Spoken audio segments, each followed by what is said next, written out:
ఇక డీటెయిల్స్ చూస్తే నిన్న రాత్రి కలెక్టరేట్లోని ఓ బ్లాక్ పైకప్లో కుప్పకొరడంతో ఫస్ట్ ఫ్లోర్లోని ఆ సెక్షన్లోకి ఉద్యోగులు వెళ్ళడానికి జంకుతున్నారు. దీంతో వారికి సెలవు ప్రకటించడంతో శుక్రవారం సిబ్బంది విధులకు దూరంగా ఉన్నారు. మరోవైపు రాత్రి జరిగిన ఘటనపై ప్రత్యక్ష సాక్షులు స్పందించారు. తమ కళ్ల ముందే పెద్ద శబ్దంతో పైకప్పు కూలిందని తెలిపారు. అప్పటికే డ్యూటీలు ముగించుకుని సిబ్బంది వెళ్లిపోవడంతో పెద్ద ప్రమాదమే తప్పిందన్నారు. నిజాం కాలం నాటి ఈ భవనానికి గతంలో మరమ్మతుల కొరకై నిధులు మంజూరైన పనులు చేపట్టకపోవడంతో ఈ పరిస్థితి తలెత్తిందని ప్రజా సంఘాలు నాయకులు తెలిపారు. కూలిన సమయంలో సిబ్బంది ఎవరూ లేకపోవడం ఎంతో అదృష్టమన్నారు. అప్పట్లోనే భవనానికి గురైన రిపేర్లు చేయించాల్సి ఉంటుందని అన్నారు.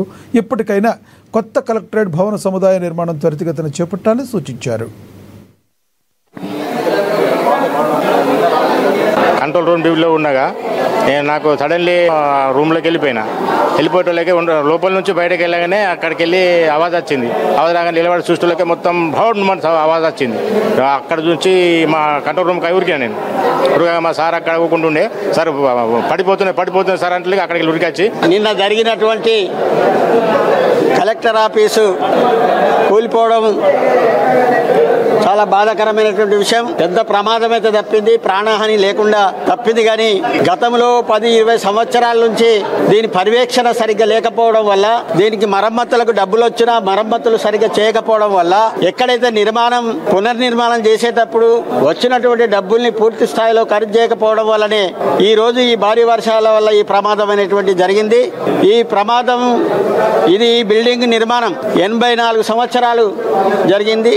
అంటే స్వాతంత్రం కన్నా పూర్వం జరిగినటువంటి ఈ బిల్డింగ్ నిర్మాణం. గతంలో సున్నపు రాళ్లతో నిర్మాణం చేసినటువంటి ఇది అనేక సంవత్సరాలలో ఈ బిల్డింగ్ చాలా చల్లగా ఉంటుందని చెప్పి ఆ రకంగా సున్నంతో నిర్మించినటువంటి దీన్ని ఆ రకంగా వర్షం వల్ల ఊరడం వల్ల పైకప్పు సిమెంట్ యొక్క గజాలేసి సిమెంట్ వేయడం జరిగింది. ఆ సిమెంట్ వేసిన తర్వాత కూడా అక్కడ నీళ్ళు ఆగిపోయి దాని పర్యవేక్షణ లేదు. పైనుంచి ఎవరు చూడకపోవడం వల్ల ప్రతి సంవత్సరం చూసి ఉంటే ఈ ప్రమాదం జరిగేది కాదు. అందుకని ఈ రకంగా ఈ కలెక్టర్ ఆఫీసు నిర్మాణం అనేటువంటిది ఈ రకంగా చేయడం వల్ల జరిగింది అనేటువంటి చెప్పచ్చు. నిన్న evening at about 6:30 to 7 o'clock మధ్యలో నేను ఇక్కడ అడిషనల్ కలెక్టర్ ఛాంబర్ ముంగట నిలబడి ఉన్నా. నేను ఇంకా additional collector CC Kaleem sir అని మేమిద్దరం నిలబడి ఉన్నాం. అప్పుడు చూస్తే ఈ పిల్లర్స్ ఉన్నాయి. ఇక్కడ పిల్లర్స్ నుంచి ఒక్కొక్క బ్రిక్ మట్టి అవి మెల్లగా కొంచెం పడుతున్నాయి.